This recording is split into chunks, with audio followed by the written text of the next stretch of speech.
bihi nasta'inu ala umuri dunya waddin. Wassalatu wassalamu ala asrofil anbiya'i wa mursalin Nabiyyina Muhammad sallallahu alaihi wasallam. Bapak-bapak, ibu-ibu, jamaah sholat maghrib yang semoga selalu dirahmati Allah Subhanahu wa taala. Dilanjutkan dengan kajian samara yang mana menjadikan rutinitas kita di setiap pekannya di Pak Bu. Yang mana di dalam seminggu sekali kita berusaha mendapatkan ilmu-ilmu sedikit demi sedikit dari kajian ini. Nah, dan di kesempatan kali ini yang bertemakan dengan masuknya Islam Hamzah bin Abdul Muthalib dan Umar bin Khattab. Nah, dua sahabat Nabi yang mana menjadi singa-singa yang mana banyak orang itu takut terhadapnya. Nah, mari kita saksikan atau mari kita dengarkan beliau Ustaz Rosanzani LC yang menjelaskan nanti. Mari bapak-bapak ibu-ibu mencatat poin-poin pentingnya. Dari saya cukup sekian dari saya membuka acara ini, dan kurang lebihnya nanti disambung dengan Ustaz Rosanzani. Waktu dan tempat kami persilahkan. Warahmatullahi wabarakatuh.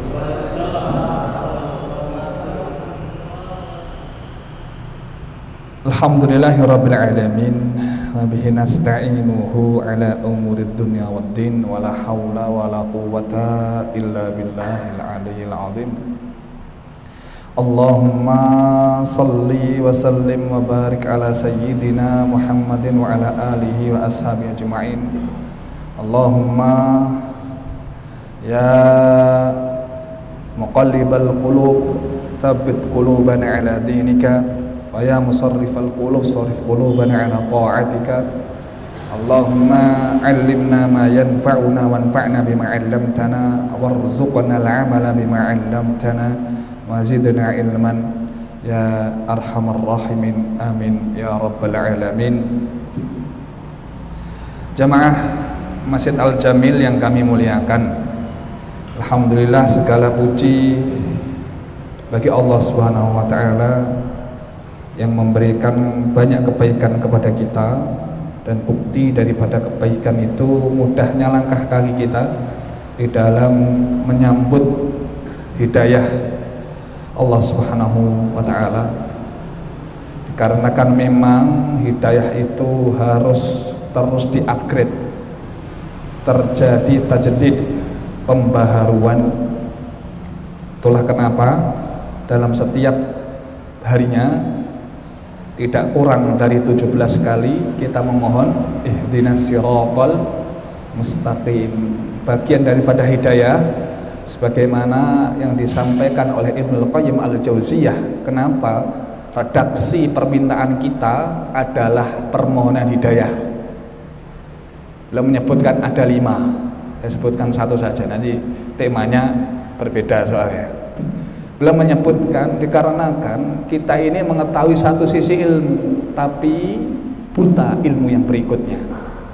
Kita mengetahui satu sisi ilmu tapi tidak mengetahui ilmu yang lainnya, sehingga orang yang seperti ini layak untuk dikasih hidayah. Berarti permintaan tentang hidayah itu adalah permintaan yang tepat.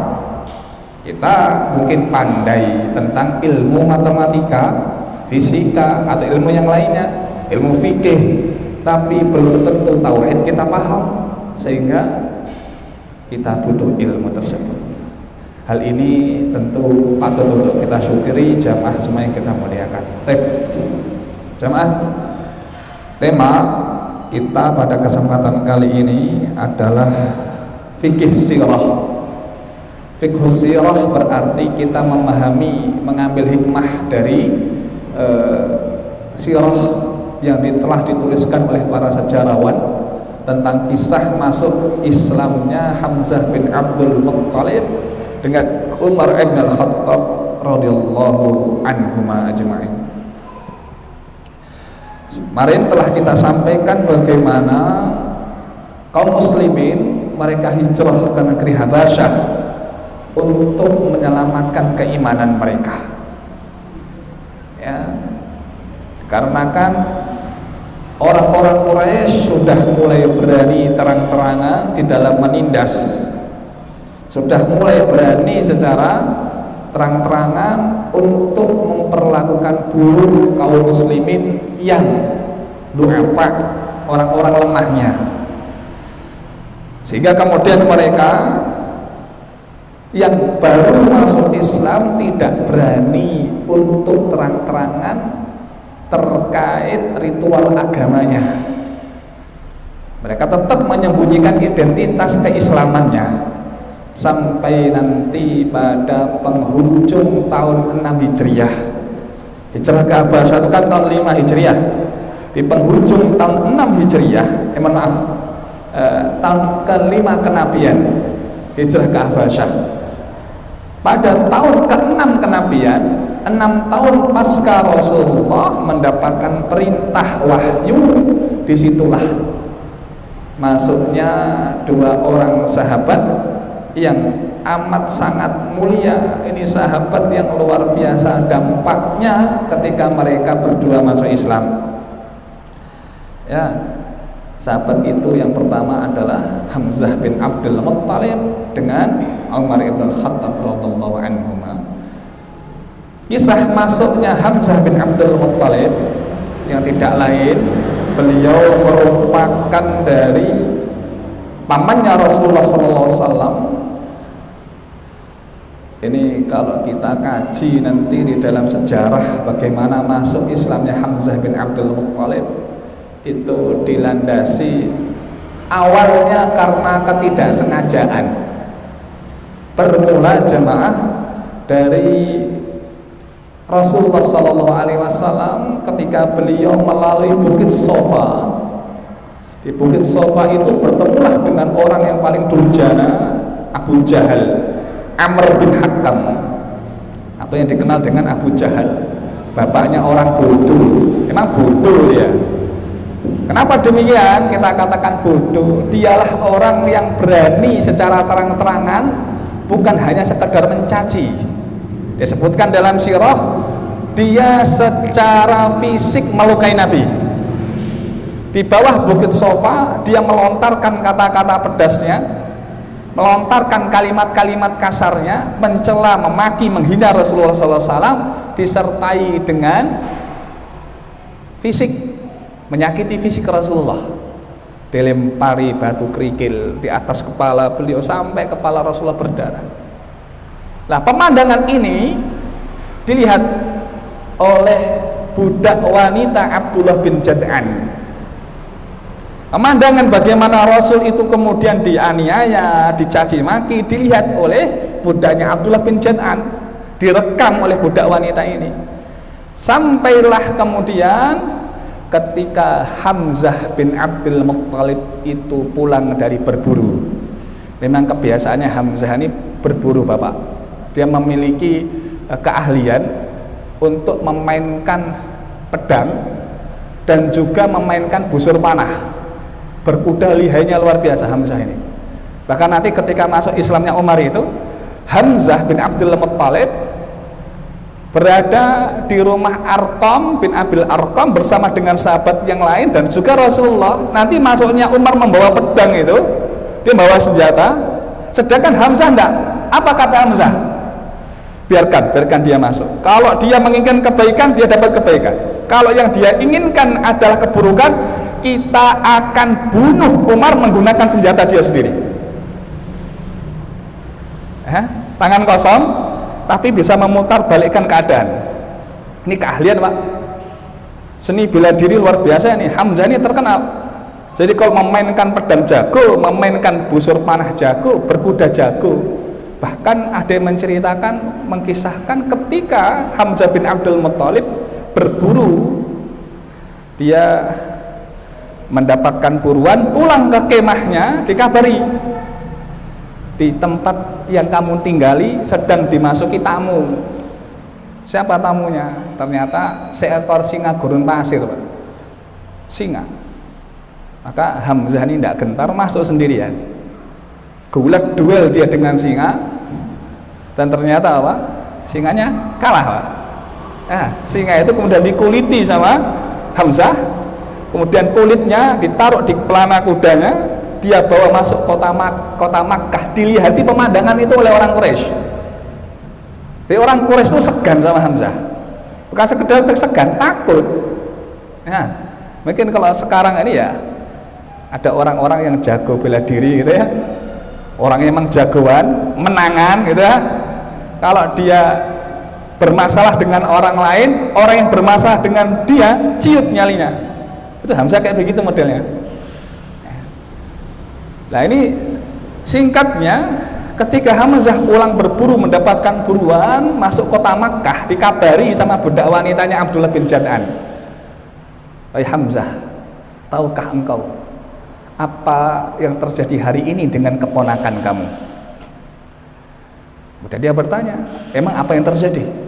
Ketahuilah bahwasannya kemenakan kamu telah dianiaya, dicaci maki, dihina-hina oleh Amr bin Hakam atau Abu Jahal.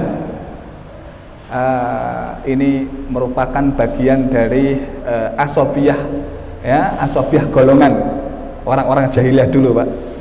Jadi kalau dia berada di golongan yang sama, berasal dari keluarga yang sama, kabilahnya sama, itu biasanya memunculkan asobiyah, ta'asub, fanatik golongan. Kadangkala tahu betul atau tidak, yang penting dibela. Nggak tahu ini betul atau tidak ini temannya, yang penting itu adalah kelompok saya, akan dibela. Itu dulu fanatismenya. Tapi ini fanatisme golongannya mengarah kepada hal yang positif. Rasul dihina, Rasul dicaci, dengan sendirilah dia mendatangi Abu Jahal yang ketika itu duduk kongko-kongko bersama pembesar Quraisy. Bayangkan ya, duduk sendirian, pergi sendirian, bertemu dengan Abu Jahal yang ketika itu bersama pembesar Quraisy. Duduk-duduk, ya, datanglah Hamzah, kemudian mengatakan, apa yang telah engkau lakukan kepada keponakan saya? Kenapa engkau menghinanya? Enggak, kenapa engkau kemudian menganiaya ponakan saya? Yang terjadi apa? Dia keluarkan busur panahnya itu. Busurnya itu digunakan untuk, bahasa kita ngaplok, dikampung pakai busur itu, sampai berdarah-darah. Sendirian. Kira-kira ada yang berani nggak, Pak? Ini pernah terjadi, dulu ada salah seorang kawan. Biasanya kalau dulu di pesantren itu ada seni bela diri gitu ya. Ini si kawan disuruh untuk sabung tidak mau. Sparring sama kawan sini nggak mau, saya nggak mau. Loh kenapa nggak mau? Lah saya mukul teman sendiri buat apa? Apa fungsinya? Loh ini kan latihan. Enggak mau saya. Teman sendiri saya nggak mau. Nah, terus kamu maunya gimana? Kalau itu beneran orang yang berbuat maksiat yang harus saya betulkan dengan fisik, nggak apa-apa, beneran, ya. Di sebelah sana perampatan itu ada preman duduk-duduk biasanya mabuk. Berani nggak kamu? Berani. Preman itu duduk-duduk, Pak, didatangi sendirian. Anak SMA, bocah SMA, bawa rantai itu ditaruh di tangannya, ditarik rek, terus ngomong, lek mendem aja ning kene.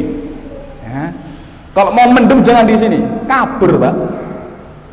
Gerombolan orang-orang tadi pergi, Pak. Ya mungkin ada emang orang-orang yang karakternya begini, modelnya begini. Ya, orang Medan dia. Ya, mungkin juga cuma memiliki mentalitas yang baik gitu ya. Nah ini setelah dipukul itu Abu Jahal, Bani Mahzum tidak terima, kabilahnya Abu Jahal tidak terima, berdiri mereka ingin membalas Hamzah. Bani Hashim tidak terima juga, ikut mendukung Hamzah. Hampir terjadi tumpah darah antar kabilah. Hamzah didukung oleh Bani Hashim, sedangkan siapa? Abu Jahal didukung oleh Bani Mahzum. Sebenarnya jamaah yang kita muliakan, Abu Jahal ini orangnya cerdas.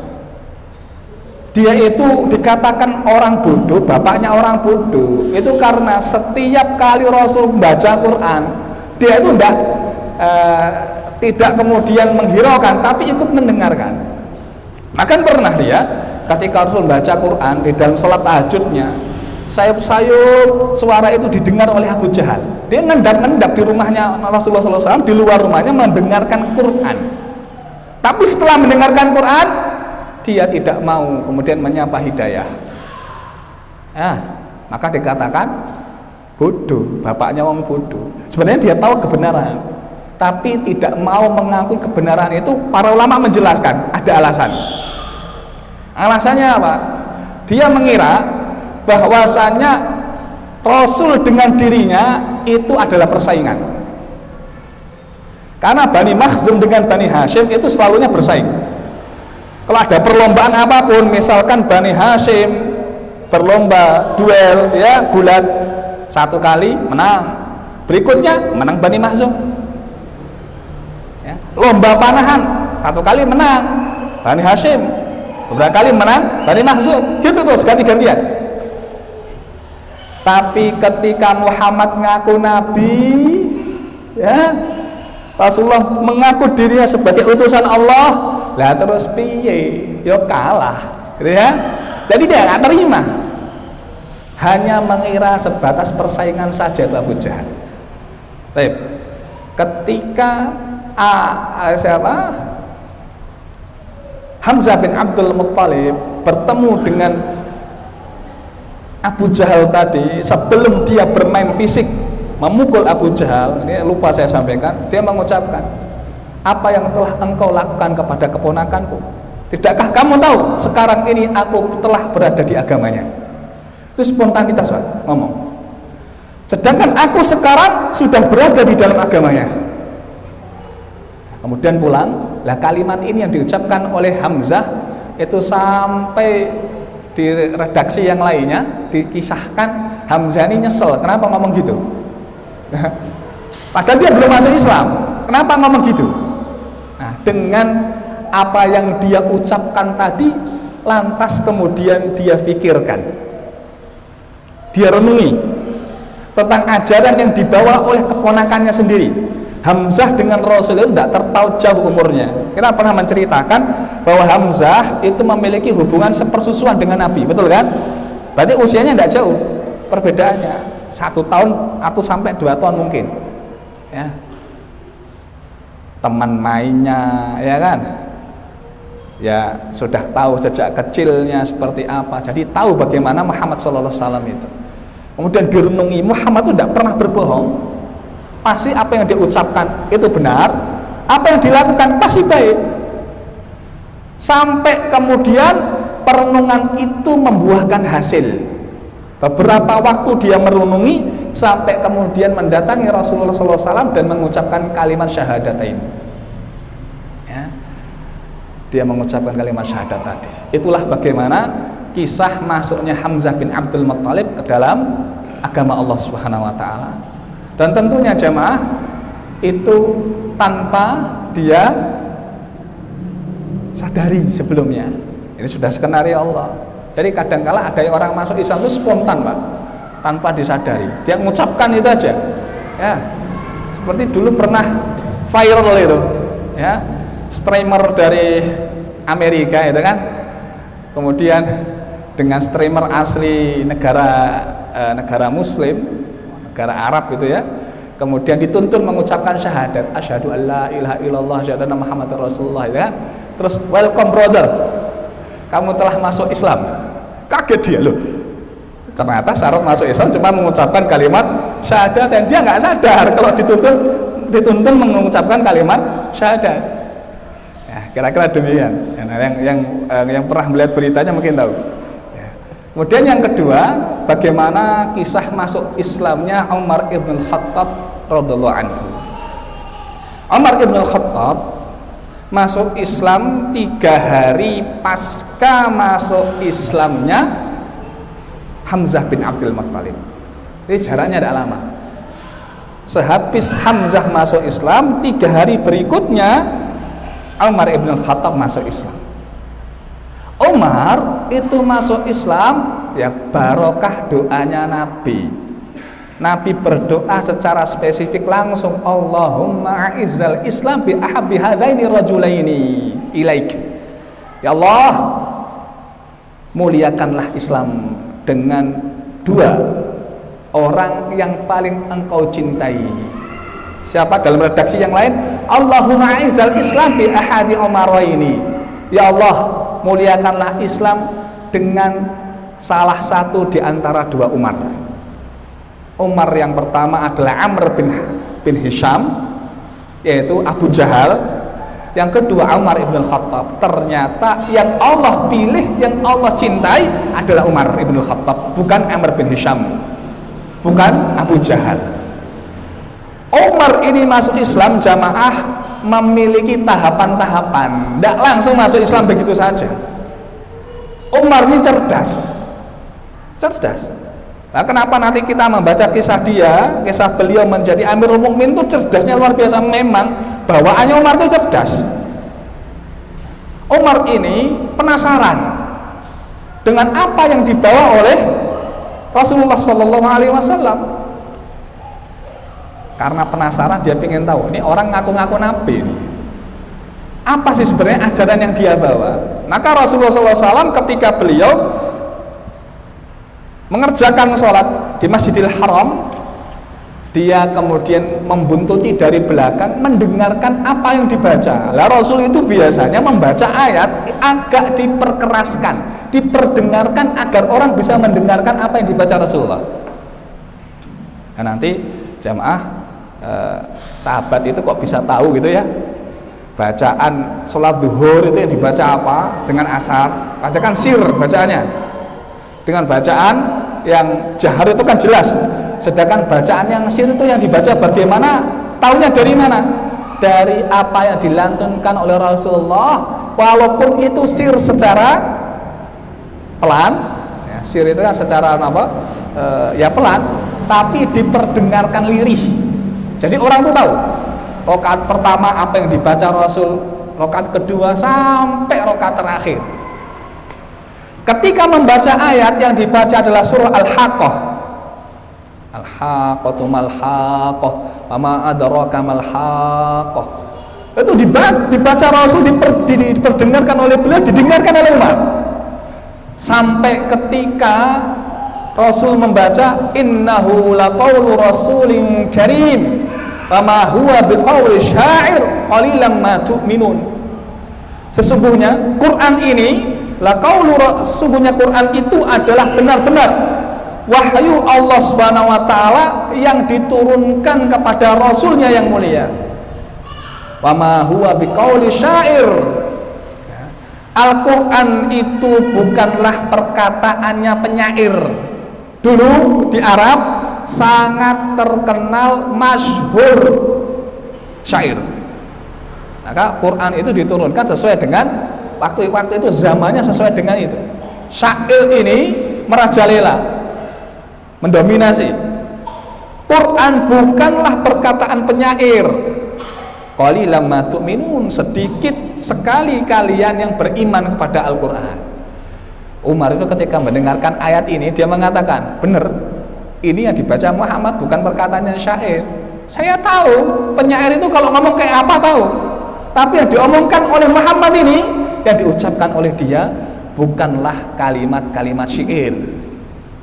Sampai kemudian Rasulullah SAW membaca wala biqauli kahin qalilan ma tadhakkarun tanzilum mir rabbil alamin. Dan bukan pula perkataan tukang tenun, tukang sihir, kahin, dukun ya. Qalilan ma tadhakkarun, sedikit sekali kalian yang mengambil pelajaran darinya. Tanzilum mir rabbil alamin, turun dari sisi Allah Subhanahu wa taala Rabbul alamin. Umar ketika mendengarkan potongan-potongan ayat tadi itu sudah merenungi, apakah betul ini perkataan Allah? Itu merenungi perkataan Tuhannya Muhammad. Nah, kisah ini ya dilanjutkan bagaimana nanti kemudian hasil dari renungannya Umar itu masih dikalahkan dengan fanatisme golongan. Ya, karena dia mengira akibat ulahnya Muhammad inilah yang terjadi perpecahan antar kabilah kami. Banyak orang yang kemudian mengikuti Muhammad dan terjadi perpecahan. Ini semuanya gara-gara Muhammad ini. Maka tidak ada jalan keluar kecuali satu: putus kepalanya. Nah, dia memutuskan untuk membunuh Rasulullah SAW. Maka pada suatu waktu dia keluar dari rumahnya menghunuskan pedang. Pedang terhunus keluar dari sarungnya. Dilihatlah oleh salah seorang sahabat yang bernama Nu'aim bin Abdillah. Dilihat di jalan, ditanya, "Wahai Umar, mau kemana?" "Saya mau bertemu Muhammad." "Mau ngapain?" "Akan kubunuh Muhammad." Kemudian Nu'aim ini mengatakan, "Apakah kamu tidak tahu salah satu dari keluargamu ada yang telah mengikuti ajarannya Muhammad?" Bertanyalah kemudian Umar, "Siapa?" "Fatimah, adikmu telah mengikuti agamanya Muhammad." Awalnya dia mau mendatangi Rasulullah, akhirnya dia balik haluan mendatangi siapa? Adiknya. Nah, ini yang dilakukan oleh Nu'aim bukan membocorkan rahasia. Ya, nanti ini sahabat ini telah membocorkan rahasia adik, gara-gara dia ketahuan tuh adiknya. Tidak. Tapi dia telah melihat Umar ini sudah siap-siap ke rumahnya Rasulullah, mencari Rasulullah, ingin membunuh Nabi. Maka setelah dia memberikan informasi tadi yang dilakukan oleh siapa tadi? Nu'aim, itu langsung lari ke rumahnya Arqam bin Abil Arqam, memberitahu kepada Nabi agar Rasulullah dengan sahabat di sekitarnya bergegas dan bersiap-siap. Umar mau datang, siap-siap. Itu salah satu hikmahnya. Jadi Nu'aim ini pinter ya. Tapi apalah daya, disitulah cahaya keislaman Allah masukkan di hatinya Umar. Baru mau masuk dia ke rumahnya adiknya Fatimah, dia dapati ketika itu Fatimah sedang belajar dengan Khabbab bin al-Arat bersama suaminya. Dia membaca surah Toha. Sayup-sayup bacaan itu didengarkan oleh Umar.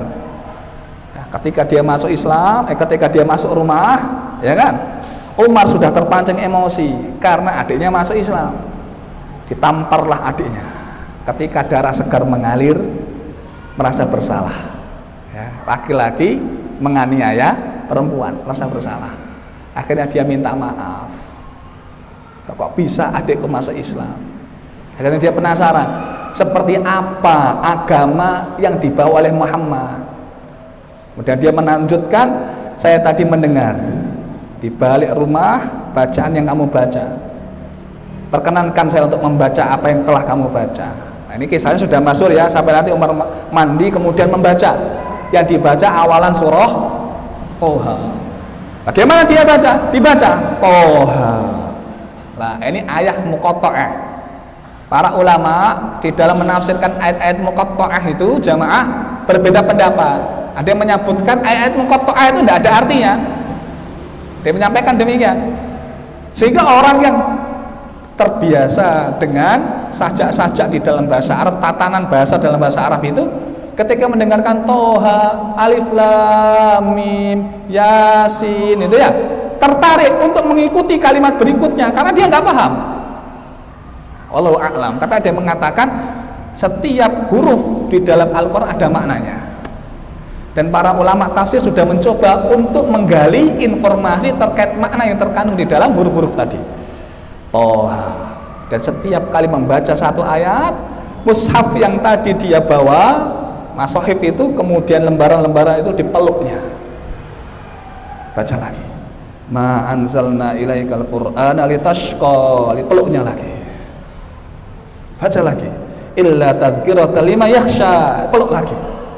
Terus seperti itu sampai kalimat Allah Subhanahu wa taala, innani anallahu la ilaha illa ana fa'budni wa aqimis sholata li dzikri. Sesungguhnya aku adalah Allah, la ilaha illa ana, tidak ada Tuhan selain aku, fa'budni, maka sembahlah aku, wa aqimis sholata li dzikri, maka kerjakanlah salat untuk mengingatku. Setelah potongan-potongan ayat di awal-awal dia baca dengan kalimat-kalimat yang sempurna itu, yang dia tidak pernah mendengarkan indahnya susunan katanya, ketika membaca ayat ini dia mengatakan, apakah Tuhannya Muhammad tidak mau diduakan? Apakah hanya Tuhannya Muhammad yang harus disembah, tidak ada Tuhan yang lainnya? Umar ini cerdas, berarti memang Tuhannya Muhammad Tuhan yang esa, Tuhan yang tunggal, dan Tuhan yang memiliki kekuatan. Akhirnya dia mengatakan bahwa saya ke tempat Muhammad berada. Nah, disitulah kemudian Umar masuk Islam. Singkat ceritanya demikian. Jamaah yang kita muliakan, dari dua kisah tadi beberapa pelajaran bisa kita ambil yang disebutkan oleh para ulama mu'arrikh, ulama yang memang fokus dan konsen di dalam membahas kaitan masalah sejarah, terutama sejarah Nabi Muhammad SAW. Hikmah yang pertama kaitan dua kisah tadi, bahwasannya Allah itu maha mengetahui apa yang akan terjadi di dalam kehidupan hamba. Ya, itu pembahasan yang pertama. Kaitan masalah ilmu Allah Subhanahu wa ta'ala berarti bermakna bahwa ilmunya makhluk, ilmunya hamba itu terbatas, jemaah. Bisa jadi menurut hamba itu baik, tapi menurut ilmu Allah Subhanahu wa ta'ala tidak demikian.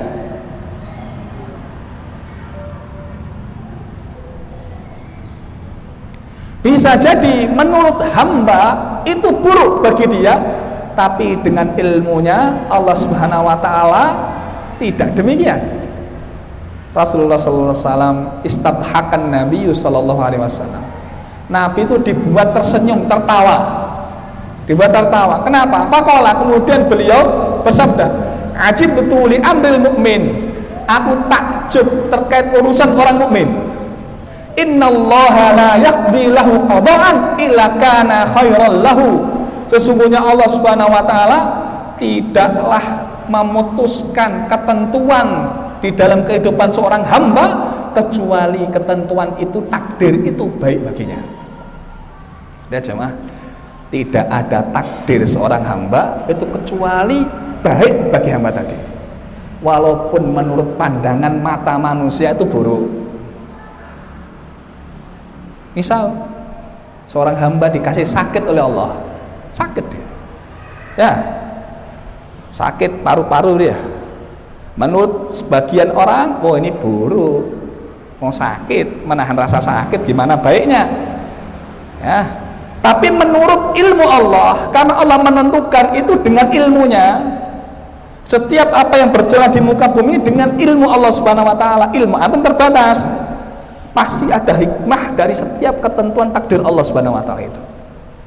Ternyata dia rusak paru-parunya gara-gara sering ngudut, ya.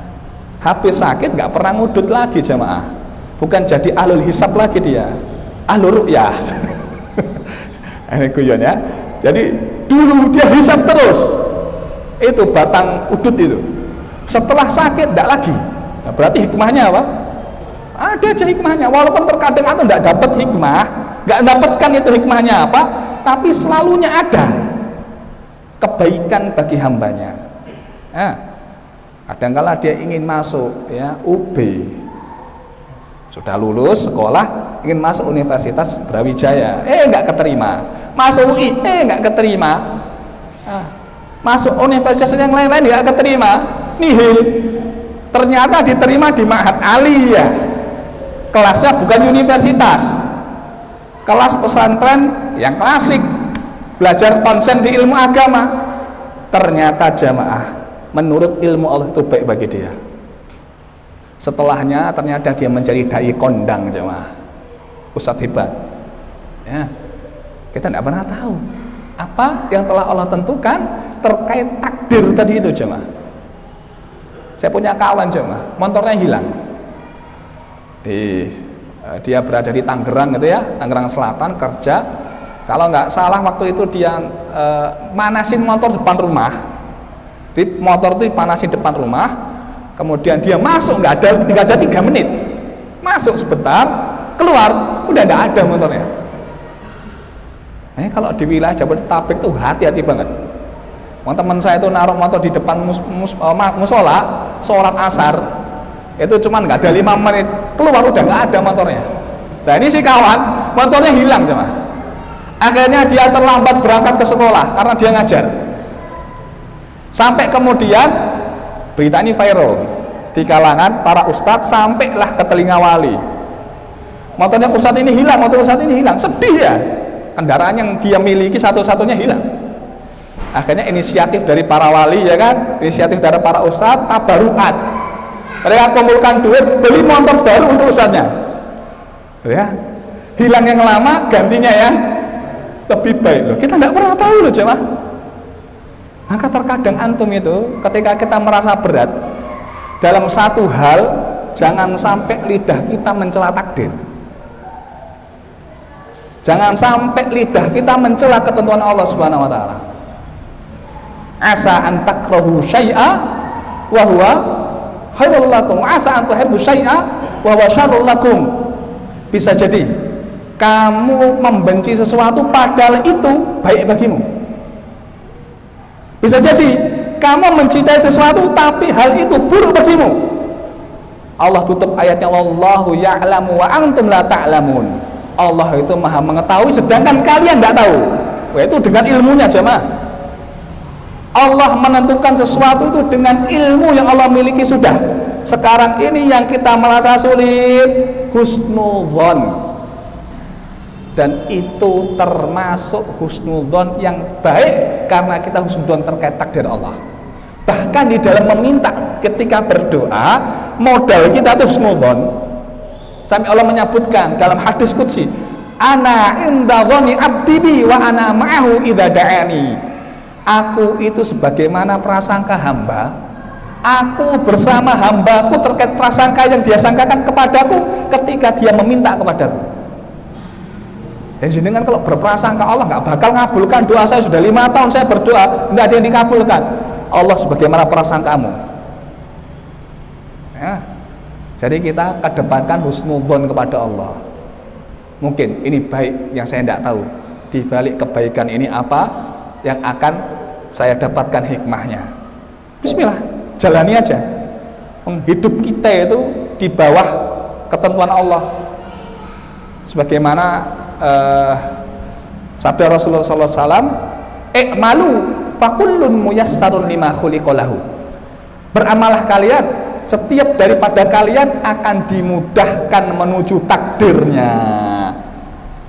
Hamba boleh memplan, boleh kemudian memiliki planning tertentu, tapi masalah hasil Allah yang menentukan. Ya. Tugas kita cuma beramal jemaah. Tugas kita cuma bergerak, beramal, dan setiap daripada kita akan dimudahkan menuju takdir tadi. Itu hikmah yang pertama, kaitan 2 kisah tadi. Ya, diambil dari mana? Ya, perkataan siapa? Hamzah bin Abdul Muttalib ketika membela Rasulullah SAW. Pembelaannya Hamzah kepada Rasulullah sebelumnya diawali dengan penganiayaan Abu Jahal kepada Rasul. Buruk tidak? Buruk. Kita nggak suka dianiaya siapapun, nggak seneng jemaah. Tapi setelah itu masuk Islamnya Hamzah. Ya, menurut manusia kacamata kita buruk. Rasul nggak melawan sama sekali, diam beliau. Ternyata di balik diamnya Rasul itu, ya, tidak membalas tadi, masuk Islam orang yang dicintai oleh Rasulullah SAW. Itu hikmah yang pertama. Masih ada hikmah-hikmah berikutnya, nanti akan kita sampaikan di pertemuan setelah ini.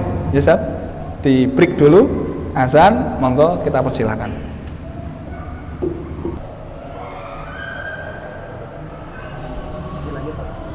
Lanjut sebentar, nanti tak buka forum panjang langsung.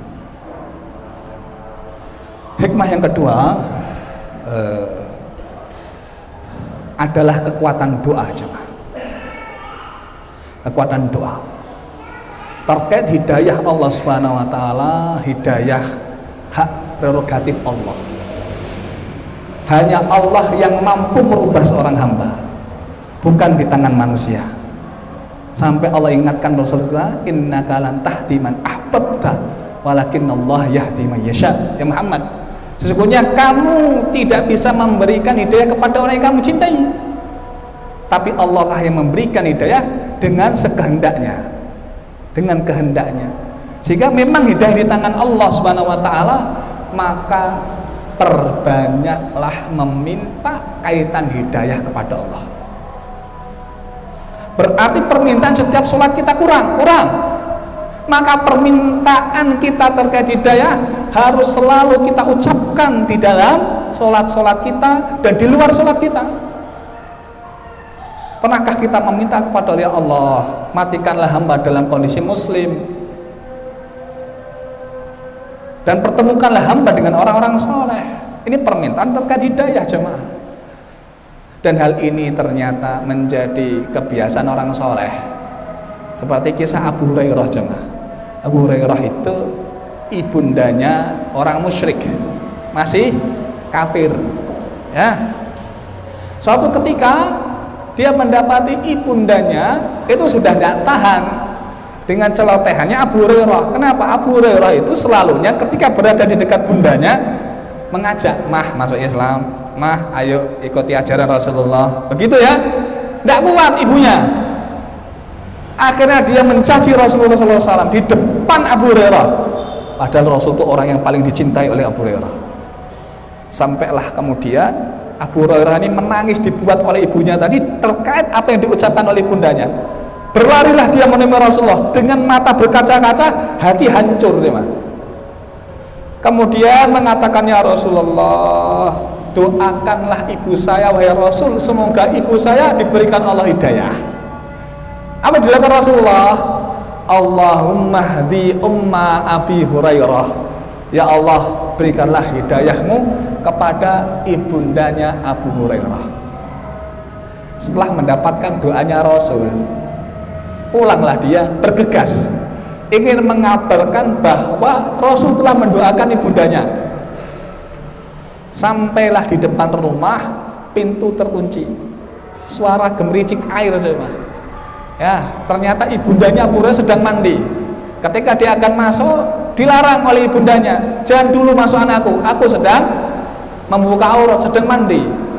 Ya mungkin kalau rumah dulu itu bukan nggak kayak rumah kita sekarang coba. Ini kamar mandi mungkin nggak beda dengan tempat-tempat pada umumnya, sama ruang tamu mungkin nggak jauh beda.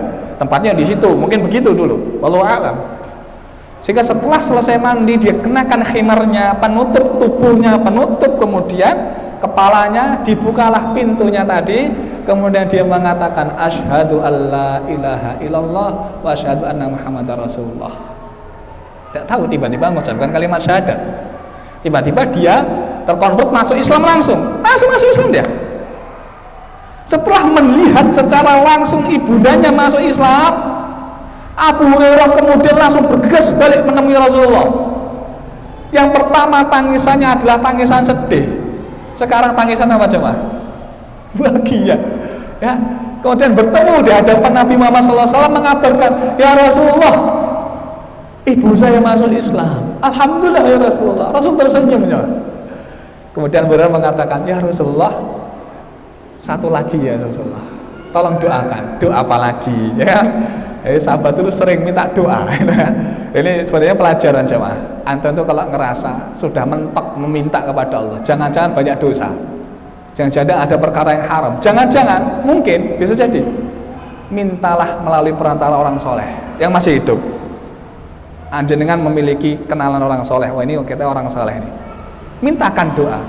Wahai Ustaz, wahai Kiai, wahai Syekh, ya, doakan untuk saya, semoga Allah barokai hafalan saya. Betul kan? Loh, Abu Hurairah itu pernah meminta kepada Rasulullah agar dimudahkan hafalan. Makanya 6.000 riwayat hadis kita tahu dari Abu Hurairah. Itu barokah doanya guru jemaah. Itu sorbannya dicopot, dibacakan doa, ditaruh lagi, kemudian dikenakan oleh Abu Hurairah sampai dia mengatakan, bertestimoni, semenjak saya mengenakan sorban yang didoakan oleh Nabi, semenjak itu saya tidak pernah lupa apa yang disabdakan oleh Nabi. Nah, doanya orang soleh jemaah. Ya. Nah ini minta lagi, minta apa lagi? Karena dia mengatakan, ini hadisnya hadis sahih. Ya Rasulullah, ya. Ud'ullaha ya Rasulullah ayyuhabbibani wa ummiya ila ibadil mu'minin. Ya Rasulullah, jadikanlah aku dan ibuku termasuk orang yang dicintai oleh orang-orang mukmin. Ya. Setelah dia mengatakan demikian, apa Rasulullah kemudian mendoakan, Allahumma habbib ubaidaka hadza. Ya Allah, cintailah ya hambamu ini, yaitu Ubairah wa ummahu. Jadikanlah cinta bagi orang-orang mukmin kepada ini Abu Hurairah dan juga ibunya, dan jadikanlah mereka berdua mencintai orang-orang yang beriman. Lihat, semenjak itu kemudian Abu Hurairah mengatakan, tidaklah semenjak doanya Nabi kecuali orang mukmin yang bertemu denganku selalu mencintaiku. Bahkan sekarang barokah doanya Nabi jamaah. Siapa yang tidak mengenal beliau? Ada yang mengenal beliau? Riwayat hadis paling banyak ini semua barokah doanya Nabi Muhammad SAW. Ya, ada kisah yang berikutnya. Ya, ini kabilahnya Abu Hurairah. Beliau itu berasal dari Daus, suku Daus. Nah, suku Daus ini karakternya kasar jemaah, memiliki karakter yang tidak baik. Karakternya apa? Ya, pokoknya wataknya kasar, selalunya menolak dakwahnya orang-orang mukmin yang dikirim ke sana. Sampai pemukanya, ya Tufail bin Amr ad-Dausi mendatangi Rasulullah SAW, kemudian berkata, mengadu, ya Rasulullah, inna Dausan, ini suku Daus, qad asad wa abad, gemar maksiat, selalu menolak kita ini, melakukan perlawanan kepada dakwah kita ya Rasulullah. Fad'allah alaihim, ya Rasulullah, doakanlah untuk mereka. Sahabat itu yang di sekitarnya sudah, wah celaka mereka ini.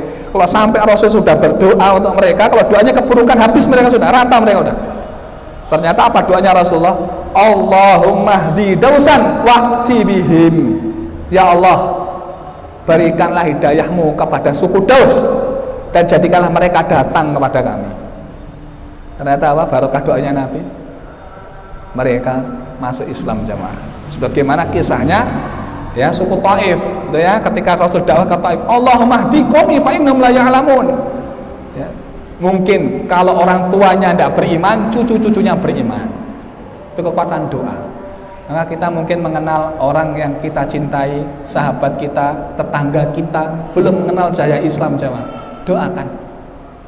Bisa jadi melalui perantara doa antum itu Allah ijabahi. Yang kedua.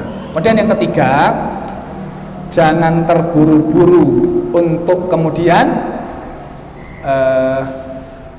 mencap seseorang. Ketika dia belum mendapatkan hidayah, jangan terburu-buru menjas seseorang. Ini berangkat dari kisahnya siapa? Umar ibn Khattab. Jadi ada seorang sahabat namanya Ummu Abdillah, nama aslinya Laila. Ketika dia akan hijrah ke negeri Habasyah, ditanya oleh Umar, kamu mau pergi kemana? Umar itu menanyakan dengan redaksi yang sangat halus, kalimatnya tertata dan tersusun dengan baik sekali. Sampailah kemudian dia nggak mengira Umar itu menanya dengan kalimat yang baik. Umar itu wataknya temperamental, kasar sebelum masuk Islam. Bahkan dia menganiaya orang-orang yang masuk Islam. Ummu Abdillah itu kemudian menyebutkan mau kemana? Ke Habasyah. Dengan penyampaian tadi sedih. Ya, Umar itu sedih ditinggal oleh sebagian penduduk asli Mekah menuju Habasyah. Lah kisah ini disampaikan kepada suaminya Abu Abdillah, namanya Amir bin Rabi'ah. Sampaikan, wahai suamiku, sebelum kita pergi tadi Umar datangi kita. Apa kata Umar? Umar mengatakan kalimat yang sopan sekali. Sepertinya Umar ini mau masuk Islam. Ya. Sampai kemudian suaminya mengatakan, kamu itu terlalu tamak, terlalu ambisi Umar masuk Islam.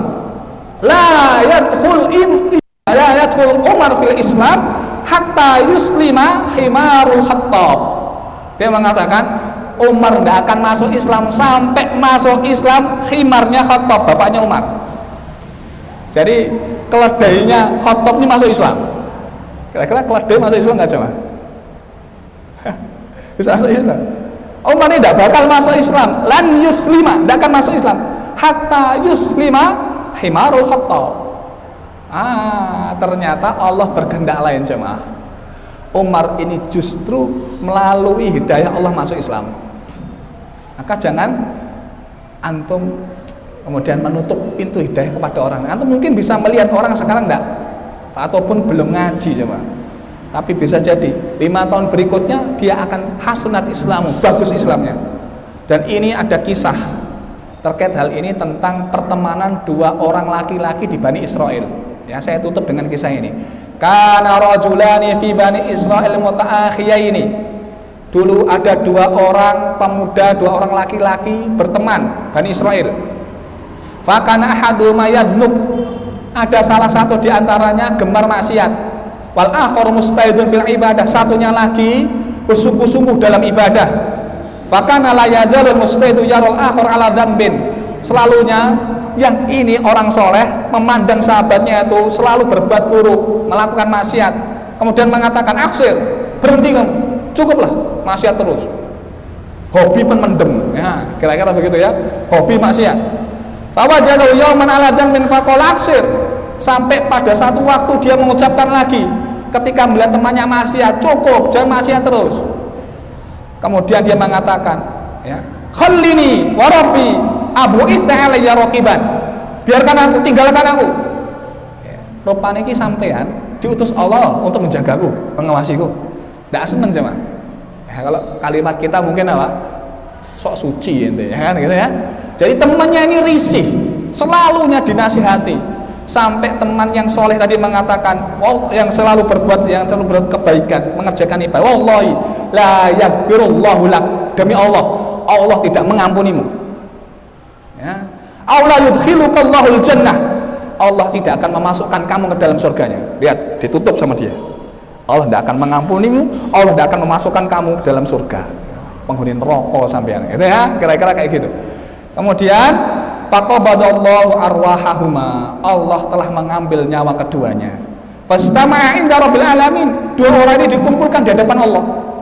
Faqala li hadzal mustahid, Allah kemudian berfirman kepada orang yang gemar ibadah tadi, ya, kunta bi aliman, apakah kamu lebih alim daripada saya, lebih tahu daripada saya? Au kunta ala ma fi yadi qadiran, ataukah kamu lebih berkuasa dibanding aku, kata Allah, sehingga engkau katakan dia tidak masuk surga, sehingga engkau katakan dia tidak akan aku terima tobatnya, tidak akan aku ampuni. Faqala lil mudhnib idhab fadkhul jannata bi rahmati, pergi kamu, ini yang berdosa di harinya itu dikatakan, pergi kamu masuk surga karena lantaran rahmatku. Dan Allah berfirman kepada orang berikutnya, idhabu bihi ilan nar, masukkan orang yang ini, masukkan ke dalam neraka. Ya cuma, antum jangan tergesa-gesa menutup pintu hidayah seseorang. Sekarang dia tidak baik memang, bisa jadi besok dia tahasanat Islammu, bagus Islamnya, jadi orang soleh. Atau tidak pernah tahu kaitan hidayahnya seseorang yang Allah berikan kepada dia. Ya, jadi ini 3 pelajaran yang saya rasa cukup. Atau masih ada waktu? Masih? Oh ternyata dari tadi ngeliatin jam itu udah habis. Demikian, subhanakallahumma bihamdika asyhadu an la ilaha illa anta astaghfiruka wa atubu ilaik. Assalamualaikum warahmatullahi wabarakatuh. Baik, alhamdulillah, terima kasih Pak Ustaz. Waktunya sudah habis. Sebenarnya saya juga ingin bertanya, mungkin jangan bertanya nanti di pribadi beliau mau bertanya, monggo silakan. Terima kasih banyak. Kita tutup pengajian ngaji bareng Semara pada malam hari ini dengan sama-sama membaca hamdalah dan doa kafaratul majlis. Alhamdulillahirabbil alamin, subhanakallahumma wa bihamdika asyhadu an la ilaha illa anta astaghfiruka wa atubu ilaik. Wassalamualaikum warahmatullahi wabarakatuh.